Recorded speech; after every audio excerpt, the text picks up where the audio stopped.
নমস্কার, আপনারা দেখছেন ASM Bangla online YouTube channel. এই মুহূর্তে শিক্ষক, সরকারি কর্মচারী এবং পেনশনারদের জন্য উঠে এসেছে ডিএ নিয়ে একটি অত্যন্ত গুরুত্বপূর্ণ আপডেট। ডিএ মামলার মাঝেই রাজ্য সরকারকে ৬% সুদসহ বেতন দেওয়ার নির্দেশ দিয়েছে এবার দেশের সর্বোচ্চ আদালত সুপ্রিম কোর্ট। একদমই ঠিক শুনেছেন বন্ধুরা। সম্পূর্ণ বিষয়টি জানতে অবশ্যই ভিডিওটি শুরু থেকে শেষ পর্যন্ত দেখুন এবং চ্যানেলে নতুন হলে চ্যানেলটিকে সাবস্ক্রাইব করে বেল আইকনটি বাজিয়ে অল নোটিফিকেশন অন করে দিন। বন্ধুরা, সরকারি কর্মচারীদের বেতন নিয়ে এবার বিরাট রায় দিল দেশের সর্বোচ্চ আদালত সুপ্রিম কোর্ট। দেশের শীর্ষ আদালত রাজ্য সরকারকে সাফ জানিয়ে দিল যে বেতন দিতে দেরি হলে তা সুদসহ সকলকে ফেরত দিতে হবে।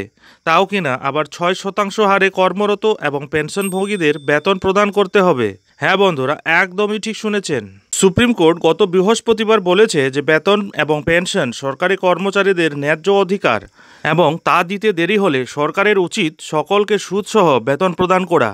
বিচারপতি ডিওয়াই চন্দ্রচূড়ের নেতৃত্বাধীন বেঞ্চের পর্যবেক্ষণ, যে সরকার বেতন ও পেনশন দিতে দেরি করেছে তাদের উপযুক্ত হারে সুদ দেওয়ার নির্দেশ দেওয়া উচিত।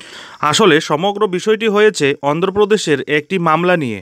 কোভিড সময়ের বকেয়া দাবিতে সুপ্রিম কোর্টে মামলা করেছিলেন অন্ধ্রপ্রদেশের হাইকোর্ট প্রাক্তন জেলা ও দায়রা জজ।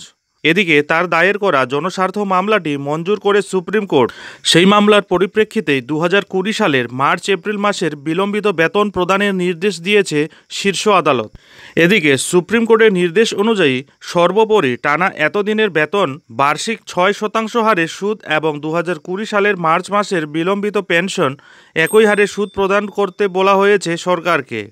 আগেই সুদের হার ১২% করার নির্দেশ জারি করেছিল সুপ্রিম কোর্ট, যদিও পরে রাজ্য সরকারের কাকুতি মিনতির পরে সেই মাত্রা ৬% করা হয়েছে। শীর্ষ আদালতে অন্ধ্রপ্রদেশের রাজ্য সরকার জানিয়েছে যে কোভিড-১৯ মহামারীর জেরে রাজ্য আর্থিকভাবে অনিশ্চয়তা ভুগতে শুরু করে, সে কারণে বেতন বন্ধ রাখা হয়েছিল। যাই হোক বন্ধুরা, এখন এ পর্যন্তই। এই আপডেটের দ্বারা অন্ধ্রপ্রদেশের রাজ্য সরকারি কর্মচারীদের ন্যায় বাংলার সরকারি কর্মচারীরা কবে এই ধরনের পরবর্তী আপডেট পায়, এখন সেটাই হচ্ছে দেখার।